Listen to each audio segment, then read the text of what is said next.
বৈষম্যের বিরুদ্ধে আন্দোলন করে আবার আমরাই বৈষম্যের শিকার হচ্ছি, এমনটাই বলছে বাংলাদেশ ডিপ্লোমা স্টুডেন্ট নার্সেস ইউনিয়নের মানববন্ধন ও অবস্থান কর্মসূচিতে আসা এক শিক্ষার্থী। অবশ্যই এটা একটা বৈষম্য, যেখানে বাংলাদেশে এখন বৈষম্যের বিরুদ্ধে যে আন্দোলন আমরা করলাম জুলাই গণঅভ্যুত্থানে, কিন্তু তারপরে আমরা নার্সিং সমাজরা অবহেলিতই রয়ে গেলাম। আমরা বৈষম্যের শিকারে এখনো রয়ে গেছি। শুধু একজনই নয়, প্লাকার্ড হাতে diploma in nursing science and midwifery এবং ডিপ্লোমা ইন মিডওয়াইফারি কোর্সকে স্নাতক সম্মান করার দাবিতে এখানে যোগ দিয়েছে শত শত শিক্ষার্থী।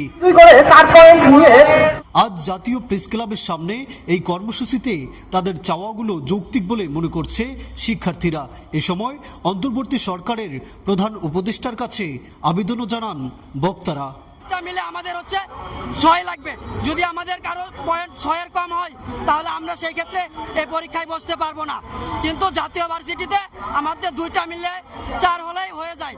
তো আমার বর্তমান যে আমাদের উপদেষ্টা, প্রধান উপদেষ্টা, নার্স বান্ধব যে সরকার গঠিত হয়েছে, তাদের কাছে আমাদের আকল আবেদন এইটাই থাকবে যে আমাদের এই যৌক্তিক দাবিকে মেনে নিয়ে diploma in nursing science and midwifery এবং ডিপ্লোমা ইন মিডওয়াইফারি এই কোর্স দুটিকে ডিগ্রি সমমান, ডিগ্রি পাস কোর্স করার বিনীত অনুরোধ করছি।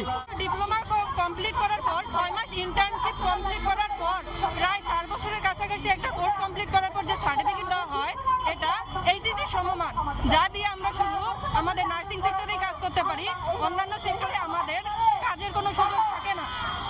তাই আমরা এখানে আমাদের সবাই এটা প্রাণের দাবি যে আমরা এটাকে ডিগ্রি সমমান চাই।